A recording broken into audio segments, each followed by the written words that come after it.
Glory to Jesus Christ. My dear friends in our Lord, this week we continue our preparation for the coming season of Lent, which is very nearly upon us. Already we have only one more Sunday before Lent begins in earnest. Time is slipping by quickly, so let us make haste to do the will of God. Today, in our preparation, the Church calls us to consider the second coming of our Lord and the final judgment. For on that day, on the day of the final judgment, before the throne of the just judge, all creatures in heaven and on earth will stand, and before all of them shall all deeds be made known. All secrets shall be laid open, and we will all see one another's works. Now, of course, before this will have come our own personal or particular judgments. That is, that judgment which takes place after our death, in which we, as individuals, are judged before God.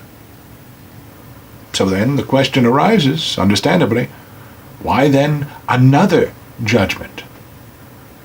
This is simply because we are not solely individuals. We do not live either our natural or our supernatural lives apart from one another. We live in a society. And in our particular judgment, our works will be weighed, and we will see the state of our own soul. In the final judgment, everything that has ever been done throughout history will be revealed. And we will see how every action is connected with every other action. In the final judgment, we will see how our own actions have been occasioned, perhaps, by actions taken centuries previous to our own lives. And we will see how our own actions themselves will have had an effect in the years which pass between the present time and the end of time. None of us live and die solely to ourselves. None of us act solely unto our own benefit or detriment. All that we do has an effect, both within ourselves, but also within our families, our society, our world at large, and even in the greater course of human history.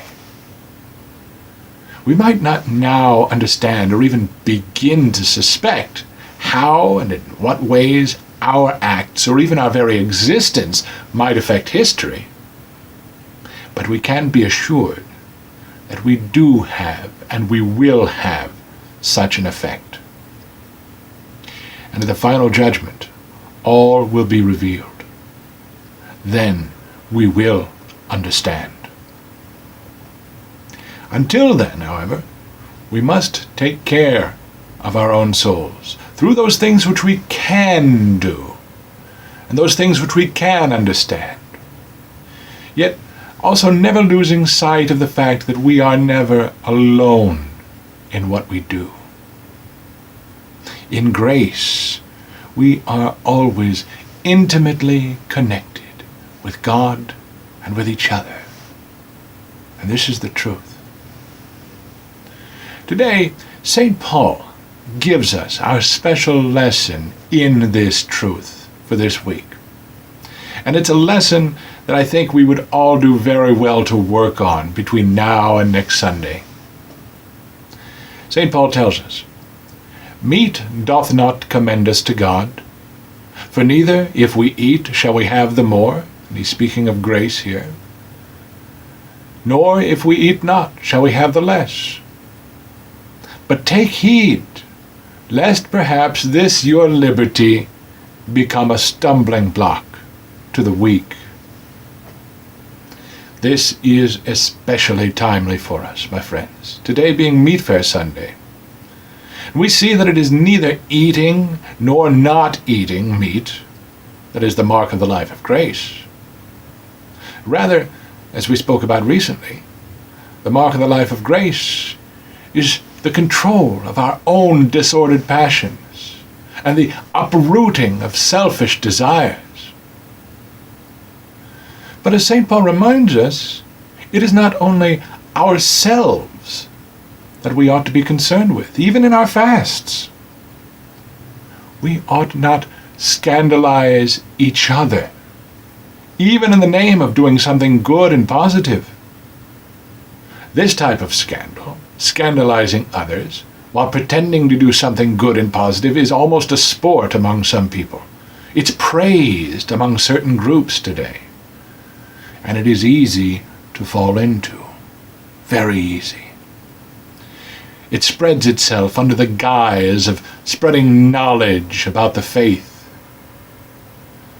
But St. Paul today reminds us that in such a case, through thy knowledge shall the weak brother perish, for whom Christ hath died. St. Paul continues, when you sin thus against the brethren and wound their weak conscience, you sin against Christ.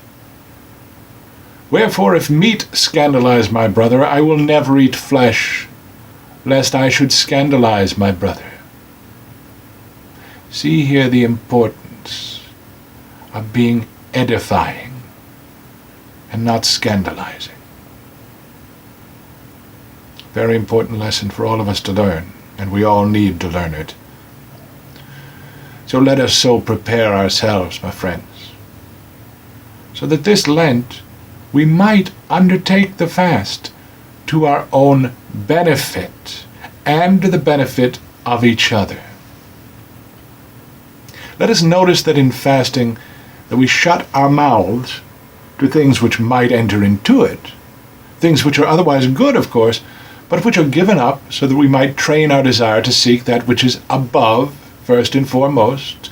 And while we shut our mouths to those things which would go in, let us also learn to shut our mouths to things which would want to go out, if those things would scandalize our neighbor.